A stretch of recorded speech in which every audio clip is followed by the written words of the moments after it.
اگر آپ کو میری یہ ویڈیو پسند آئے تو like, comment and share, subscribe کرنا مت بھولیے۔ بڑھتے ہیں اگلی ایپیسوڈ کی طرف۔ امید کرتی ہوں یہ ناول آپ لوگوں کو بہت پسند آئے گا، اور اگر آپ لوگوں کو یہ ناول پسند آئے تو اپنی رائے کا اظہار کمنٹ باکس میں ضرور کیجیے گا۔ شازیہ معاملہ کچھ یوں ہوا کہ ہمارے رسول صلی اللہ علیہ وسلم اور خلفاء کے عہد میں مسلمانوں کا دارالخلافہ اور مرکز مدینہ النبی تھا، بعد میں کوفہ بنا، اس کے بعد مصلحت ملکی کے تحت دمشق دارالخلافہ بن گیا۔ جب عباسی دور شروع ہوا تو انہوں نے وقتی طور پر اس انبار کو اپنا دارالخلافہ بنایا، لیکن عباسی خلیفہ صفا کے بعد جب مسنور خلیفہ بنا تو اس کے دل میں نیا دارالخلافہ بنانے کی خواہش پیدا ہوئی۔ انبار کا رقبہ محدود تھا اور وسعت استحکام سلطنت کی غرض سے منظور سمجھا جاتا تھا کہ وسیع پیمانے پر پایہ تخت آباد کیا جائے۔ دوسری صورت یہ بھی تھی کہ نیا دارالخلافہ کوفہ اور دمشق کی بغاوت انگیز آندھیوں سے محفوظ رہے، اس لیے پرفضا اور وسیع اراضی کی تلاشی ہوئی۔ ملکہ کے گوشے نشین بوڑھے راہبوں اور دیگر لوگوں کو طلب کیا گیا اور ان سے گرمی، سردی، بارش اور حشرات الارض کے حالات دریافت کیے گئے۔ چنانچہ کامل تحقیقات کے بعد اس جگہ کا انتخاب کیا گیا جہاں آج کل بغداد شہر آباد ہے۔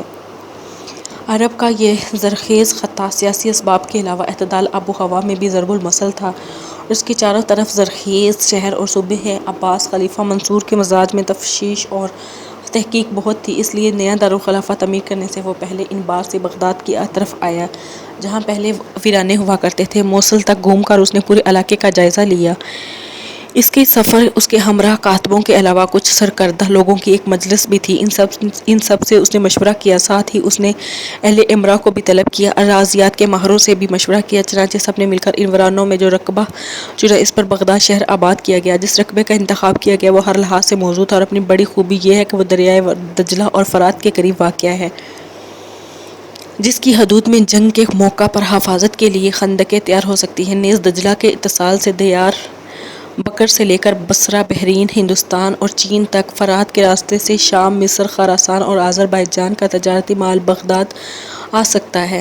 منصور کا خیال تھا کہ اس طرح بغداد تجارت کی ایک مشترکہ منڈی بن سکتی تھی۔ بہرحال جس طرح دریائے نیل مصر کے لیے زیب و زینت ہے، ایسے ہی دجلہ اور فرات بغداد کے لیے زیب و زینت ہے۔ بہرحال جگہ کا انتخاب کرنے کے بعد منصور نے اس علاقے کو پسند کیا۔ یہ بات اس کے ذہن نشین ہو گئی تھی کہ بصرہ اور کوفہ، واسط اور موصل کے اتصال سے بغداد میں بہت جلد ترقی کی جائے گی۔ نئے دارالخلافہ کے لیے جو رقبہ تجویز ہوا تھا اس میں بیشتر کھنڈرات تھے، لیکن اب قدیم حصہ آبادی کا موجود نہیں تھا جس میں ایرانی عیسائی آبادی تھی۔ ان کے معتبر گرجے خانقاہیں بھی موجود تھیں جنہیں مناسب معاوضہ ادا کرنے کے لیے منہدم کیا گیا۔ صدیوں سے یہ روایت مشہور رہی ہے کہ جس رقبہ میں منصور نے نیا شہر آباد کیا وہاں نوشیروان عادل کا ایک باغ ہوا کرتا تھا۔ یہاں بیٹھ کر وہ مقدمات کا فیصلہ کیا کرتا تھا۔ مناسبت سے یہ رقبہ بغداد مشہور ہوا، یعنی انصاف کا باغ، جو مخفف ہو کر بغداد ہو گیا۔ وجہ صدیوں سے صحیح سمجھی جاتی رہی، لیکن جدید تحقیقات نے اس وجہ سے تسمیہ کو غلط ثابت کر دیا۔ جدید تحقیقات یہ ہے کہ کلدانی شہروں میں بغداد پہلے سے دجلہ کے شرقی جانب سے ایک شہر کی صورت موجود ہے، جو مسلح سے تقریباً 2000 سال پہلے آباد تھا، جس پر 1100 قبل مسیح نے اشوری حکمرانوں نے حملہ آور ہو کر قبضہ کر لیا تھا۔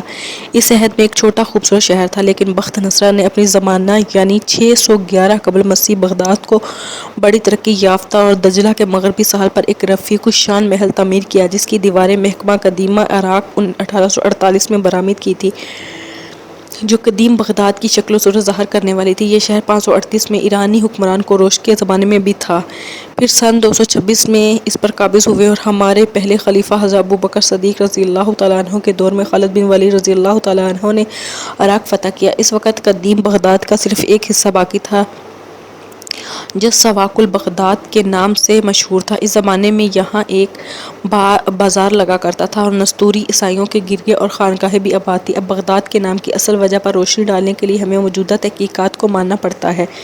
محکمہ آثار قدیمہ نے عمارات سے جو اینٹیں برآمد کی ہیں، ان مسماری رسم الخط میں قدیم بغداد کا نام یغ دار اور کہیں بلدود لکھا گیا ہے، جس کی تشریح لسانیات کے ماہر کچھ اس طرح سے کرتے ہیں۔ لسانیات کے ماہر کہتے ہیں کہ دادا اور دودو دونوں کے معنی شہر کے ہیں۔ جہاں تک کہ پہلے لفظ بغ یا بل کا تعلق ہے تو بل وہی ہوتا ہے جسے کنامی بالال کہتے ہیں، اور جس کے نام پر شہر آباد ہوا تھا۔ اسی طرح بل بھی بال دیوتا کا دوسرا نام ہے اور اس سے قدیم کے نام کی وجہ یہ سامنے آتی ہے کہ بغداد یا بلدودو کے معنی ہوئے دیوتا کا شہر۔ مصری آثار قدیمہ کے ماہرین اور محققین نے بھی بغداد کا ترجمہ مدحت یعنی خدا کے شہر کے نام سے کیا۔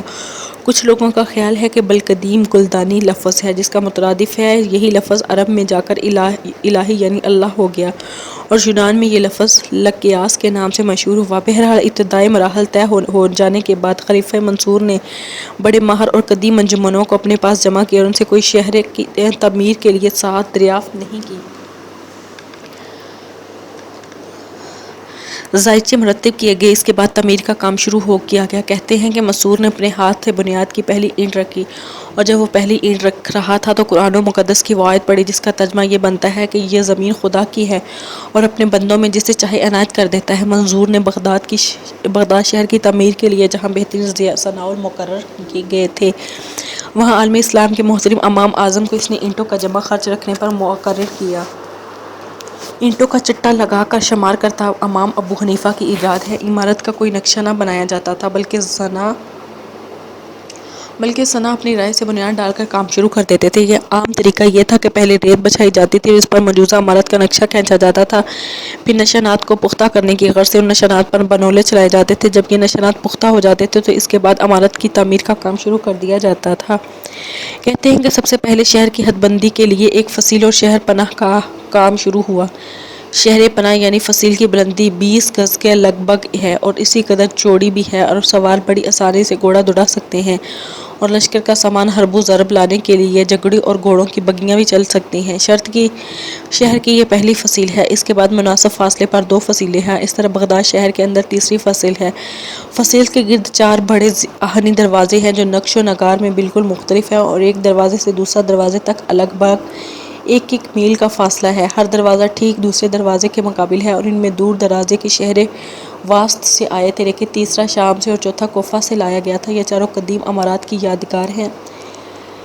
شہر کے جو 4 دروازے ہیں ان کے 4 مختلف نام ہیں۔ پہلے دروازے کا نام باب کو ہے، جنوب و مغرب حجاز و یمن سے آنے والا اسی دروازے سے داخل ہوتے ہیں۔ دوسرے دروازے کا نام باب البصرہ ہے، فارس، احواز، واسط، یمامہ، بحرین کے قافلے دروازے سے بغداد شہر میں داخل ہو سکتے ہیں۔ تیسرے دروازے کا نام باب خراسان ہے، یہ دروازہ سب سے زیادہ بلند اور شاندار ہے اور عباسی خلافت کے قیام میں چونکہ خراسانیوں کا غالب پاکستانی رہا لہٰذا ان کی تالیف کو لوگ کے لیے دروازے کا نام پاکستانی بابوی خراسان رکھا گیا۔ چوتھے دروازے کا نام باب شام ہے، اسے باب الاسلام بھی کہتے ہیں۔ شمال مغرب سے آنے والوں کے علاوہ شام اور مصر سے آنے والے لوگ اسی دروازے سے بغداد شہر میں داخل ہوتے ہیں۔ ہر دروازے پر شاندار رقبے بنے ہوئے ہیں جن کی بلندی 50 گز ہے اور آبادی کے بعد حفاظت کے لیے ہر دروازے پر ایک عسکری سالار ہوتا ہے جس کے تحت لگ بھگ 1000 مجاہد ہر وقت مستعد رہتے ہیں۔ یعنی کہ بغداد شہر کے یہ دروازے اس قدر بلند ہیں کہ ان میں سے گھوڑا سوار اپنا نیزہ بالکل سیدھا کیے بغیر آسانی سے گزر سکتا ہے۔ دروازے اس قدر بھاری اور مضبوط ہیں کہ ان کو بند کیے اور کھولنے کے لیے کم از کم 20-25 آدمیوں کی ضرورت ہوتی ہے۔ بغداد شہر تقریباً ایک گول دائرے کی شکل میں ہے اور یہ 4000 مربع میل گز پر پھیلا ہوا ہے۔ اس پر 3 بڑے پل بھی ہیں اور ایک پل کا نام جسیر اعلیٰ اور دوسرے کا نام جسیر اوسط اور تیسرے کا نام جسیر اسفل ہے اور شہر کے اندرونی اور بیرونی سڑکوں کا ان پلوں سے اتصال ہے کہ مابین کشتیوں کی آمد و رفت کے لیے بھی 2 بڑے گھاٹ بنے ہوئے ہیں اور پھر دجلہ فرات سے کئی بڑی اور چھوٹی نہریں نکالی گئی ہیں جو شہر کے اندر باغات کو سیراب کرتی ہیں۔ ان کے علاوہ گھروں کے اندر کاریزوں کے ذریعے بھی پانی رواں دواں رکھا گیا ہے۔ بغداد میں کنویں بھی کھودے جا رہے ہیں، تقریباً 15 گز کے فاصلے پر پانی نکل آتا ہے لیکن پانی کھاری ہے، عموماً کپڑے دھونے کے کام آتا ہے۔ نہروں کے کنارے خوبصورت باز اور عمرہ کے قصر ایوان ہیں اور ہر نہر کا خاص نام ہے جو وزیر اپنے صاحب ثروت نہروں کا نکاس پر ذاتی روپیہ خرچ کر سکتے ہیں، انہیں ان نام پر ان کے نام رکھے گئے ہیں۔ ہر گلی کوچے خوب چوڑے اور کھلے ہیں۔ سب سڑک شاہراہ کوفہ ہے جو لگ بھگ 70 فٹ چوڑی ہے۔ ان کے علاوہ باب خراسان کے سامنے ایک وسیع میدان ہے جس میں لشکر کو جمع کر کے ان کا جائزہ لیا جاتا ہے۔ باب شام کے مقابل لشکریوں کے رہنے کے لیے رہائش گاہیں بنی ہوئی ہیں۔ باب کوفہ کے مقابل ایک بڑی سیرگاہ ہے جو زہریہ کہلاتی ہے اور باب بصرہ کے سامنے ایک نئی نہر ہے جس کے کنارے عموماً کتب فروشوں کی دکانیں ہیں۔ شہر کے اندر سلطنت کی 3 بڑی عمارتیں ہیں جو دیکھنے کے لائق ہیں۔ ان میں پہلی عمارت قصر شاہی اور اس کو قصر الذهب بھی کہتے ہیں، اس کی تعمیر فصل کے ساتھ ہی شروع ہو چکی ہے۔ یہ خلیفہ منصور کا سکونتی محل تھا۔ شہر کے وسط میں قصر الگ بھلگ 200 مربع گز اراضی پر تعمیر ہوا تھا، جس کا درمیانی کمرہ 30 گز لمبا اور 20 گز چوڑا تھا۔ اس کے وسط میں خلیفہ کی نشست کے لیے ایک چبوترا تھا۔ یہ قصر بہت بلند تھا، جس کے لیے کھڑکیوں میں بیٹھ کر منصور شہر کی حالت اور عمرہ دولت کی شان و شوکت دیکھا کرتا تھا۔ کہتے ہیں کہ اس قصر کی تعمیر میں 4883 اشرفی یعنی طلائی سکہ خرچ ہوا تھا۔ قصر کے بیرونی حصہ میں باغ ہے، جس کے اندر سنگ مرمر کے حوض ہیں اور ان کے کبوں پر سونے چاندی کا پانی چڑھا ہوا ہے، جن پر آیات قرآنی کا بہترین اشعار لکھے گئے ہیں، اور باغ کی ہر روش پر سرخ سنگریزوں کے فرش ہیں۔ قصر الذهب کے پر ایک بہت بڑا برج ہے، جس کا نام قبۃ المخضرہ ہے۔ اس پر گہرا پختہ سبز رنگ ہوا ہے۔ اس کی بلندی الگ بلگ 30-80 گز ہے اور بغداد کے اندر آنے والے قافلوں کو میلوں دور سے نظر آ جاتا ہے۔ کہیں اس کی ایوان کی عظمت و دلکشی اس برج کی وجہ سے ہے۔ دوسری عمارت جو دیکھنے والے کے لیے لائق ہے وہ بھی محل اور قصر ہی ہے۔ اس کو قصر الخلد کہا جاتا ہے۔ ایوان دلجلہ پر باب خراسان کے باہر ہے۔ موضوع رہائش کے لحاظ سے فی الحقیقت پردوس کا اور خلد کا نمونہ ہے۔ اس کا صدر دروازہ بہت بڑا ہے، جس میں چاندی اور سونے کی کیلیں جڑی ہوئی ہیں۔ قصر الخلد کے قریب قصر اسلام تھا، جس میں مرحوم خلیفہ منصور قصر الذهب کی تعمیر سے قبل رہا کرتا تھا۔ تیسری عمارت جو دیکھنے کے لائق ہے وہ بغداد کی مسجد ہے، جسے جامع منصور عباسی کا نام دیا گیا ہے، جو باب کوفہ اور باب خراسان کے سامنے واقع ہے۔ مسجد کا رقبہ 100 مربع گز ہے اور بڑا دروازہ طلائی دروازہ ہے۔ یہ مقدس عمارت لگا سامان اور آرائش میں عدیم و تطہیر ہے۔ مسجد کے ایوان میں سالاروں اور اہم لوگوں کی حویلیاں ہیں۔ مجھ غریب کی حویلی ان حویلیوں میں سے ایک ہے۔ اس کے علاوہ سلطنت کے دفاتر، دیوان عام، دیوان خراج، دیوان جنگ، دیوان برید، اسلحہ خانہ سب اس مسجد کی عمارت کے اردگرد ہیں۔ یہاں تک کہ کہنے کے بعد اسماعیل بن قاسم تھوڑی دیر کے لیے رکا، دم لیا، دوبارہ وہ شازیہ کی طرف دیکھتے ہوئے کہہ رہا تھا: بغداد اس کے اہم دروازوں اور عمارتوں کے متعلق جس قدر میں جانتا تھا وہ میں نے تم سے کہہ دیا۔ میرے خیال میں آج کے لیے اتنی تفصیل کافی ہے۔ اس نے مسکراتے ہوئے شازیہ سے کہا اور کہنے لگا۔ شازیہ جب خاموش ہوئی تو چونکنے کے انداز میں اسماعیل نے اس کی طرف دیکھا، پھر کہنے لگا: شاید جس طرح تم سے غلطی ہوئی، تم نے مسکرا کر میرا شکریہ ادا نہیں کیا، ایسی ہی غلطی مجھ سے سرزد ہو گئی تھی۔ قریب بیٹھی شازیہ نے تیز نگاہوں سے اسماعیل کی طرف دیکھا، پھر کہنے لگا: آپ کون سی غلطی سرزد ہوئی؟ ایسا کوئی موقع آیا ہی نہیں کہ آپ سے کوئی غلطی ہوئی ہو۔ اس پر بڑی سنجیدہ آواز میں اسماعیل کہنے لگا: شازیہ، دراصل بات یہ ہے کہ تمہارے ساتھ باتوں میں ہی بھول ہی گیا تھا کہ ان ظالموں نے تمہیں کھانا بھی نہیں کھلایا اور تمہیں بھوک بھی لگی ہوگی۔ شازیہ کی گردن جھک گئی، منہ سے کچھ نہ بولی اور اس کی طرف دیکھتے ہوئے اسماعیل پھر بول اٹھا: دیکھو، فکر مند ہونے کی ضرورت نہیں ہے۔ جب بھوک لگی ہے تو اس میں شرمانے کی کیا بات؟ میرے گھوڑے کی خرجین میں کھانے پینے کی کافی اشیاء میں تمہیں لا کے دیتا ہوں۔ اس پر کمبل ایک طرف کرتے ہوئے شازیہ فوراً اٹھ کھڑی ہوئی اور کہنے لگی: آپ بیٹھے رہیں، مجھے بھوک تو واقعی لگی ہے، میں خود سامان نکال لیتی ہوں، آپ بھی کھائیں، آپ کو بھی بھوک لگی ہوگی۔ شازیہ اسماعیل کے گھوڑے کی زین سے باندھی ہوئی خرجین اور مشکیزہ کھول کر لائی۔ کھانے کی چیزیں دونوں نے اپنے سامنے پھیلائی اور مل کر کھانا کھایا۔ اس کے بعد شازیہ نے خرجین اور مشکیزہ پہلے کی طرح گھوڑے کی زین سے باندھ دیا تھا۔ اس کام سے فارغ ہونے کے بعد وہ اسماعیل کے قریب آ کر بیٹھی ہی تھی کہ چونک سی پڑی، اس لیے کہ گھوڑوں کی ٹاپیں سنائی دیں۔ اس طرح چونکنے پر اسماعیل مسکرا دیا اور کسی قدر تسلی لینے کے انداز میں اس نے شازیہ کو مخاطب کرتے ہوئے کہنا شروع کیا: فکر مند اور پریشان ہونے کی ضرورت نہیں ہے۔ یہ جو تم گھوڑوں کی ٹاپیں سن رہی ہو، کوئی ہم پر حملہ آور ہونے کے لیے نہیں آ رہا۔ ذرا ٹاپوں کی سمت کا جائزہ لو، یہ بائیں جانب سے آ رہی ہیں۔ اس کا مطلب ہے کہ میرے مسلح جوان لوٹ آئے اور یقیناً وہ شیروان اور بفون دونوں کو اپنے ساتھ لے کے آ رہے ہوں گے۔ اسماعیل کی اس گفتگو سے شازیہ کو کس قدر دہارس ہوئی۔ پھر وہ کمبل اپنے اوپر ڈالتے ہوئے اسماعیل کے قریب ہوئی بیٹھی۔ تھوڑی دیر بعد سوار نمودار ہوئے۔ وہ اسماعیل کے مسلح جوان تھے اور اپنے ساتھ ہی شیروان اور بفون کو بھی ساتھ لے کر آ گئے تھے۔ انہیں دیکھتے ہوئے اسماعیل اپنی جگہ پر اٹھ کھڑا ہوا۔ پوستین اس نے پہن لی، پھر وہ بڑے غور سے شیروان اور بفون کی طرف دیکھنے لگی تھی۔ اسماعیل جب چند قدم آگے بڑھا تو اس نے ایک مسلح جوان سے اسے مخاطب کیا: امیر، یہ دونوں مجرم ہیں جن کے نام شیروان اور بفون ہیں۔